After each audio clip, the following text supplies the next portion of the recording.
Yo, what's up? It's Stewart. Today's video is over 13 good habits you should have as a writer. The first one is to write every day. Now, this is easier said than done. I understand. I know I personally do not write every day, but I do work on my story every day. I've said that multiple times, and that is the main goal for me, is to at least work on it every day. I do strive to at least try to maybe write at least a sentence every day. It doesn't happen, but I try to make it a habit for myself, and that's a habit that every writer should have, is to at least work on it. If not, actually writing every day, because you are going to get nowhere in your manuscript or in any project that you work on if you don't work on it constantly. And constantly, I mean almost every day, so why not work on it every day? You got other things you got to do, I understand, but you still can make time if you really want to squeeze in 30 minutes here, 30 minutes there, to work on your story every day. Number two goes along with number one. It's to set a writing routine. So if you're writing every day, you should have it kind of scheduled about the same time, so you kind of get in that routine.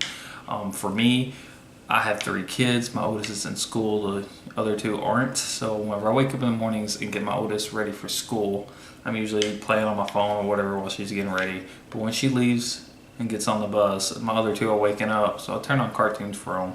And at times I, grab my laptop and I'll sit down and I'll write then. Other times I'm just too tired since I work nights, and then I don't.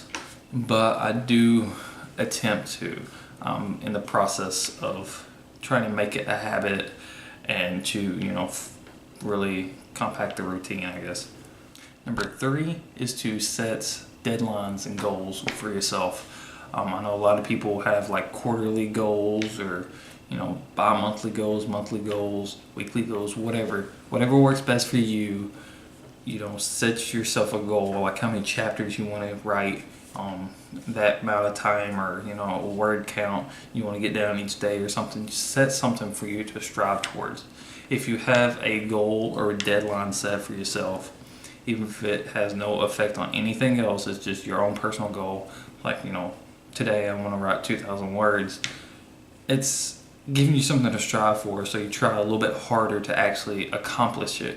So when you do accomplish it, you feel better about yourself, like, hey, I did it. Like I say, it could be weekly, monthly, bi-monthly, quarterly, annually, if you want to do that. That's what I'm doing this year. I usually don't set myself goals, but like I said, I'm working on these habits, so I've set myself a goal of at least completing the first draft of my second book of my Medagore series. So I'm working on that, and that's like an annually goal. I want to get the entire first draft done. I've kind of broken it down. I know about how many chapters it's going to be. Not really sure about word count, but I know chapter, so I know about how many chapters I gotta get done a month to accomplish that goal, which it's basically almost a chapter a week. I can do a little less and get by with it, but I'm striving for a chapter a week. That would be at least 52 chapters. Out of 54, I already had some written, so that's my annually goal this year for writing. So I know exactly what I'm supposed to do, and kind of keep myself on track. So at the end of each month, I know I should have written at least 4 chapters that month to progress on with my goal, and meet my deadline of the end of the year of completing the first draft. Number 4 is to finish what you start. You will never finish anything if you don't finish it, basically. If you start something and then you just kind of give up on it, you're like, alright, I can't do this, you kind of start having self-doubt, you can just stop. You're never going to finish it. You're never going to be an author. You're never going to have anything hard copied, like in your hands, like, this is my book, baby, So you got to finish what you start, and the easiest way to finish what you start is by setting goals and deadlines and getting a routine and working on your story every day. You kind of seeing this connection here? Each one kind of adds on to the other habits. So they're not all just by themselves. You work on one habit and it kind of helps with the others on down the line. So you just got to get in these habits, and it will help you tremendously in your writing endeavors. Number 5 is to revise your work. You don't know how many self-published authors and even some independent, small publishing companies or whatever that have let unrevised, unedited works go out, and they put a bad rep on the self-published and indie market. A lot of people, when they hear self-published, they're like, no, it's probably not that good because they published it themselves. That means a publisher didn't pick them up. It's garbage. I'm not going to read it, which is not the case. There are plenty of self-published and independent presses that have released masterpieces that are better than some of the big top 5 publishers have ever released. And it's just a personal decision on the author that they want to do it themselves. So the whole stereotype isn't accurate, but it gets that rep and that stereotype because authors don't revise their work enough. So revise it, and you can't revise it if you don't finish it. You don't finish it if you don't set deadlines, yada yada yada. So revise your work. Don't just do one draft and say it's done. Keep making multiple drafts. My first book, The Battle for Medagore, went through, by the time it's finished, I think five actual drafts, and some of those drafts were actually probably multiple drafts in themselves. I've got it saved onto my computer as 5 drafts, but I know I was kind of revising some as I went early on, so a lot of the earlier chapters are probably like more drafts 7, 8. So it takes a lot of revising and a lot of editing and self-editing and professional editing and everything else. Which brings me to number 6. 6. Yeah, 6. I'm trying to figure out how it looks for y'all. But 6 is to work with a professional editor. You can self-edit, you can revise all you want, but nothing replaces a good professional edit. You can revise it, self-edit it, whatever, get it as perfect as you humanly can, then send it and pay the money for a professional to do it, because they will find a bunch of mistakes and stuff that you just looked over, you knew about it, you just slipped your mind, or stuff you didn't even know. Like I said, I did at least 5 drafts of my novel. A lot of it had even more. I self-edited. I've looked up everything I could possibly think of, watched all kinds of videos of how to edit stuff and how to do this and that. Participated in writing communities online on Facebook and stuff. Watched a lot of other author tubers doing stuff about editing. And I did everything I could. And then when I sent it off to my editor, it was still, a lot of red ink all over the place, so to speak. So even though you try to get it as perfect as can be, it can always be better. Number 7 is to cope with rejection. And this usually comes when it's time to submit to an agent or a publishing house for publication, hoping that they pick it up. And a lot of authors and writers and such are very prone to self-doubt. They think that they're not good enough. I know I've thought of it. I've had multiple people read my manuscript before I've ever got it edited, before I ever got anything, and I was blown away by all the positive feedback I got. But even though I got so much positive feedback, I was still like, I'm still not good enough. This is going nowhere. A lot of self-doubt. So when you do send it off and then you send it to a publication and they send it back and they decline it or they reject it and say that they don't want to pick it up, that kind of really makes the depression and self-doubt sink in a lot.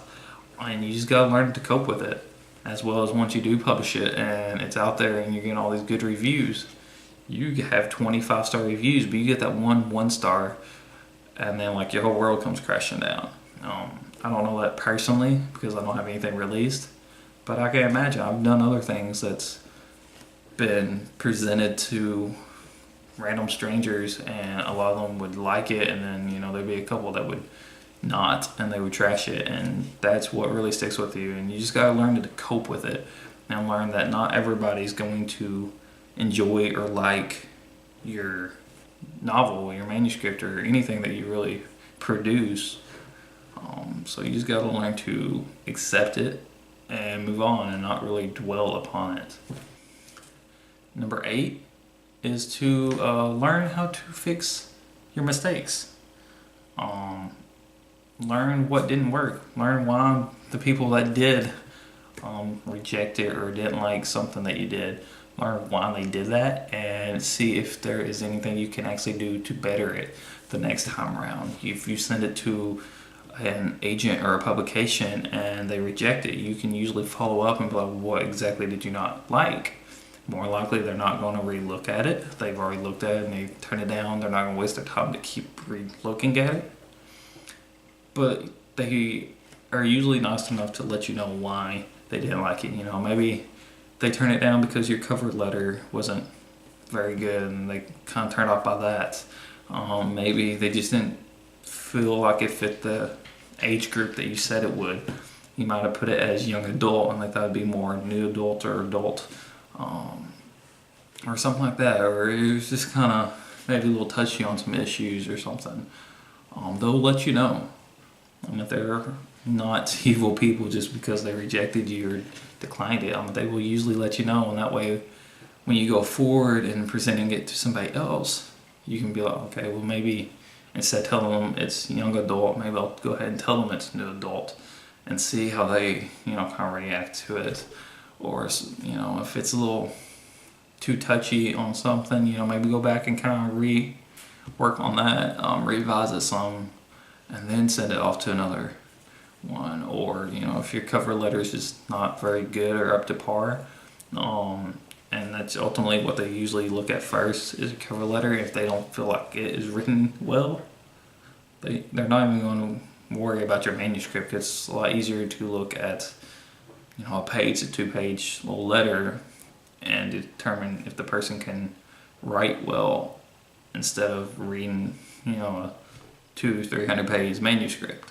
So kind of figure out what didn't work for them. And at times it's just not the subject matter that they're actually looking for, or they're just having too many of these same tropes presented to them, and they feel like it's overdone, or they are just currently working with somebody else that's got that same trope and they don't want conflict of interest between the two or something.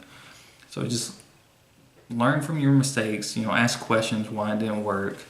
And if you just get somebody that's just being, an ass to you, and they're just, trashing it regardless, and you ask why and they just keep on and not really give you an answer, then just cut your losses, cope with the rejection and just move on.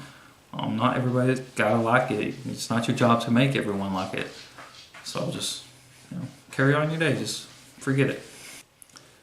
Number 9 is to study the industry. Like I was just talking about, with your cover letters and your synopsises and stuff like that, you have to be able to present it to them in the way that agents and publishers want it. And those standards are changing. Some of them will tell you exactly how they want it. Others won't. They just say, send me this. And it's your job to actually know what you are doing. Also, there's a lot of things that change in the manuscript itself. What is acceptable, what's not. The proper punctuations. Certain words that are more slang and that a lot of publishers won't accept because it's not a true word. Each year they add words to the dictionary, and what was not allowed last year might be allowed this year. Or just different spelling altercations, which sounds kind of weird. You're thinking, things are spelled a certain way, that's the way they're spelled. But one example is email. It used to be e-mail. With the capital E or lowercase, I don't really know which was more accepted. But it was E and then a hyphen, the mail, and now it's accepted for it just to be one word without the hyphen. And there's a bunch of other words similar to that would be normally either two words are hyphenated, that they accept it more now as just one word without that hyphen. So you got to study up on that. There are different standards for formatting and everything else, and those things change as well. So when you're finding an editor or a formatter, make sure that they are up to date with the industry standards. And the only way you can really be make sure that they are up to date is if you are up to date. I'm not saying you have to know how to do it, but you should know what is accepted at that point. I know what's accepted for the most part with formatting. I know the margins and the font and all that stuff, and I could do it myself, but it's very time consuming at times, and I'm sure I don't know everything because I haven't really studied it that much. I just know the basics, what's accepted right now. So since I got some knowledge, whenever I get something back, I know if I look at it like this isn't right, or it is right, either or. So that's, why you need to study the industry. You don't have to know everything, but you need to know at least enough to recognize whether or not the people you are paying money to actually know what they're doing. Because there's a lot of scam artists or a lot of people who haven't really done it that much. Not really that they are scam artists or are trying to rip you off, but they're just inexperienced or haven't had the proper training or been up to date training. They could have been the best editor or formatter 10 years ago, but things have changed. And if they haven't learned anything or studied up on the industry, they are going to edit like things were edited 10 years ago, or format it the way things are formatted 10 years ago, and it won't be accepted now, or it will be turned down by publications. It will be, trashed because it's just not the way things are done now. Things evolve, things change, so you got to stay on top of that. Number 10 is probably the second most heard, or maybe the most, besides write every day, and that is to read. You can't become a better writer if you don't read. I've heard that my entire life, basically, especially since I started writing. I'll admit I'm not the biggest of readers. I do read. I don't read like a book a day or a book a week or anything like that. I don't read that many at a time or very fast because I'm a slow reader. So it just takes me a longer time to read, and I've got other things. But I do read, and the more you read, the more knowledge you get. Your vocabulary expands. You kind of learn how other people tackle different situations, especially situations that you might be struggling with. I know whenever I am struggling with something in particular, I either first get on YouTube and try to find a video of someone, discussing it, or I will try to find a book, preferably a free book, ebook or something online that has been praised for that type of writing or that type of subject matter that I'm struggling with, and then I can go and read it for fairly cheap or free and kind of see how they approach the situation or how they executed on it to see what really, it looks like to be done well. And you can't ever really learn that if you don't read. A lot of people, whenever I first started writing, and they found out I didn't read that much, so we gotta read because you don't know if the story's already been told or not. I think that's the biggest piece of shit advice I've ever heard, because it doesn't matter if the story's already been told, because every story has been told in one way or another. But it's your story, so nobody's going to tell the battle for Medagore or whatever except me. There might be other fantasy battle war type novels out there, which is fine. There's going to be. But my story hasn't been told, which is why I'm here telling it. So that's advice of reading so you know what's already been told. I think it's kind of bogus, but it does help with vocabulary, and it does show you what works and what doesn't work. You can read something, even if it's a terrible book, you can read it and be like, okay, it sucked, but this is why. So I will not do that in my novel. Number 11 is to learn how to pitch your novel, your story, your poetry, your whatever. learn to present it, to market it in a sense. An elevator pitch is the best way to really hone on what your story is actually about. Work on trying to present your novel, and I think the recommend time is like 30 seconds or less. Usually about 3 to 4 sentences is all they recommend for an elevator pitch, which if you're not familiar with an elevator pitch, it is literally named after, the amount of time it takes you to get on an elevator and get off an elevator. Like if you're in a big company place or whatever, and you get on the elevator and there's like a publisher or an agent riding the elevator with you, they're going to be trapped in that room with you regardless, or in the elevator for at least the floor or so. So you have just that split little amount of time to be like, hey, I'm writing a book, this is what it's about. And if you just keep rambling, there's like, whatever, and walk off, and they might not even know what your book's really about because you haven't even started to explain it. Oh, excuse me. So you need to learn how to pitch it, and pitch it fast, like an elevator pitch. I was saying about 3 to 4 sentences, which should only just be a few seconds, less than a minute. So if you learn that, you get to, one, work on tightening up your sentences, which helps while you're actually writing your story and future stories and everything else, your cover letter, anything you write. It helps you condense stuff and to tighten up your sentence structure and stuff, as well as it gets the message across very quickly. And that's ultimately what you need to do. Small snippets of whatever is what you post on, pictures on Instagram. Here lately I've been posting some snippets from the Battle for Metagore up on Instagram once a week. It was like a line, a piece of dialogue or whatever, and kind of using that as a marketing tool. When you do an ad, usually you just got a few lines, so you want to be able to present enough information to actually convey somebody to look further into what it is that you're writing and to ultimately buy it. So when you're doing an elevator pitch, it's kind of the same thing. You're trying to summarize the entire story in like 3 sentences, so you can just be like da da da da, and they're like, oh, hey, that sounds interesting, whatever. And that's a good habit to have, especially when you start trying to submit to publications or trying to get an agent or something. They want to know that you know exactly what your story's about, because if you keep rambling and everything else, they're like, well, they don't even know what the story's about, so why should I care what it is about when they don't even know what it is? So you just kind of, if you tighten it up, you can get it across a lot faster, you sound more professional, and you keep their attention for the entire time, because after a certain amount of time, their attention starts kind of drifting away and they're just not interested anymore. Number 12 is to build your base.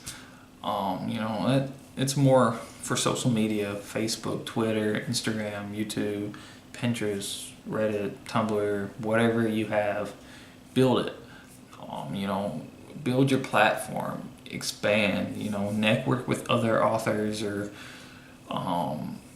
it doesn't even have to be authors, it could be agents, editors, whatever, or it doesn't even have to be in the writing realm. It could be more like graphic design, which could help you with your covers or character art, or character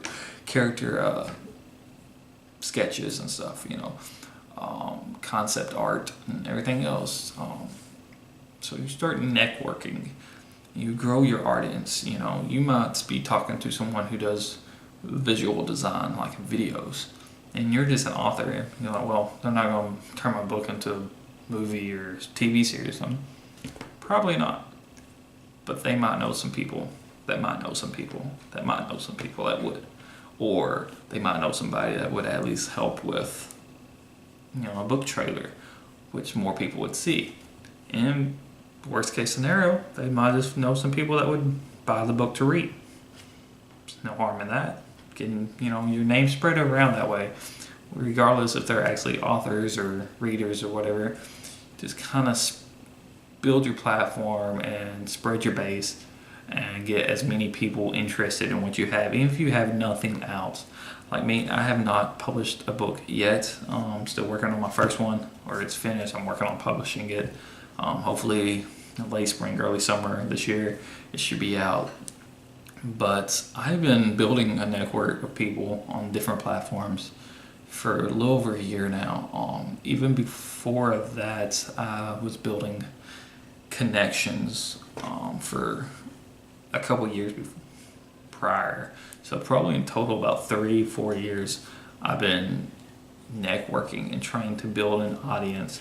I just didn't really have a social media anchor, I guess, to hold everybody like I do now. But you should always, from the moment you start writing or even get that concept or idea, start gathering people. I know one of the questions is, I don't have anything to offer. Why would they, follow me? Usually at the beginning it's just family and friends, kind of for support. But then you start getting other people that might be interested. But you're writing a fantasy? That's cool. I read fantasy, and they kind of start supporting you just because of what it is that you might be doing. And then eventually they start encouraging you. And then when you do start writing, then they are interested in beta reading for you or this or that. And then you kind of start giving them small snippets and everything else, as well as videos on YouTube. You're providing helpful content on tips and tricks and whatever, advice on things. You might not have anything published, and they might not even know whether you're a good author or not, but you present yourself like you are, and you seem knowledgeable of what you're speaking of, then they will more likely accept the video and more likely stick around to watch more videos and to eventually buy your book when it does come out, regardless if they even know what it's about or anything. They just know, hey, this dude makes a lot of good videos. He seems to know what he's talking about. Apparently he's a pretty good writer because he gives good writing advice. So they buy it based off of that, which is perfectly fine for people to buy like that.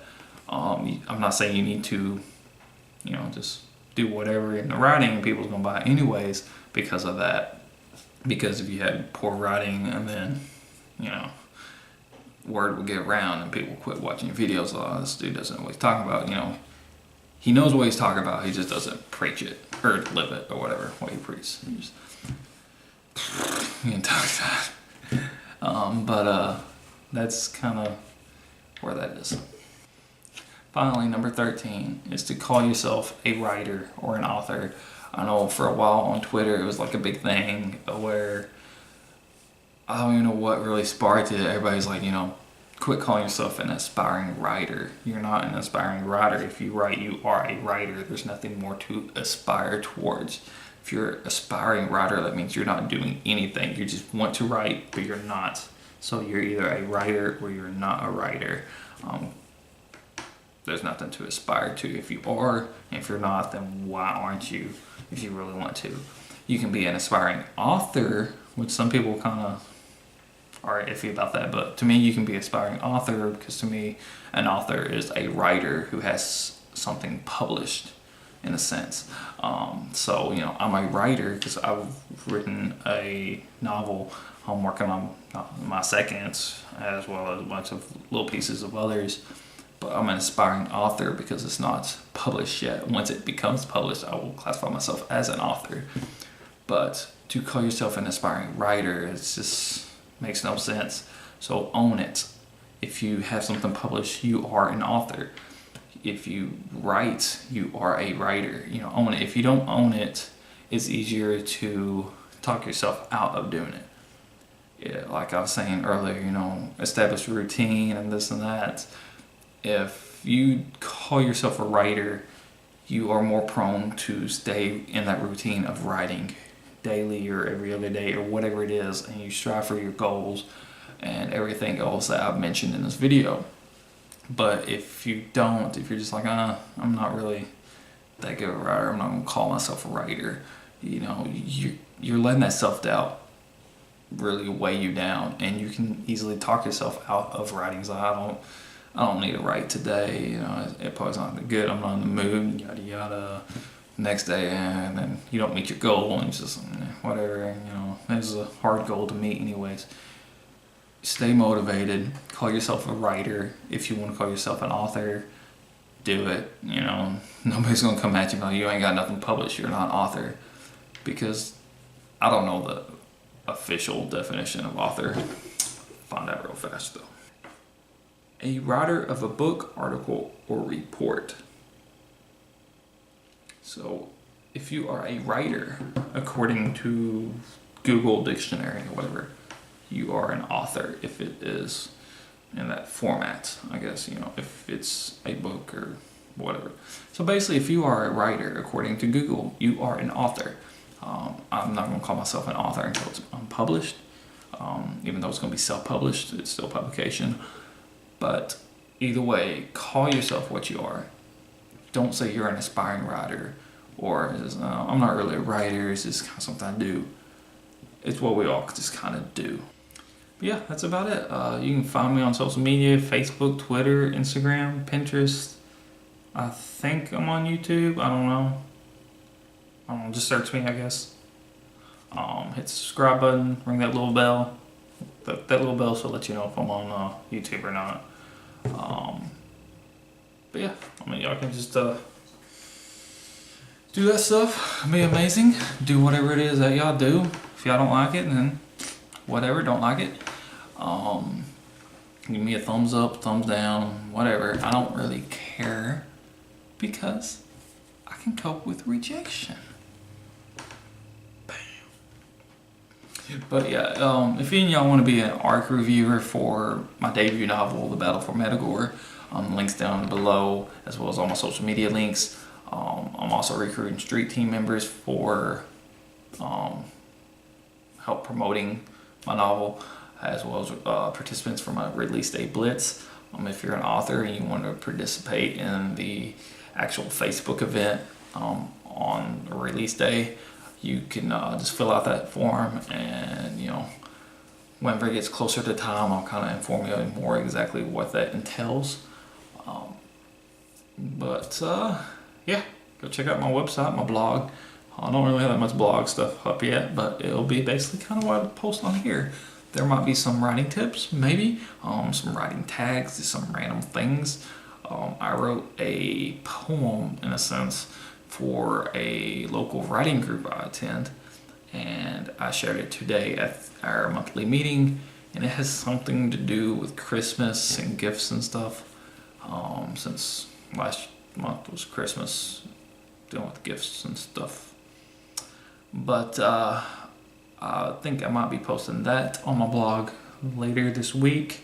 I might tweak it a little bit, I'm not for sure. Probably not. I'll probably just post it how it is. I'm not a poet, so don't judge me too harshly, I guess. But yeah, I guess that's about it. I'm just kind of rambling now. Peace out, ELE.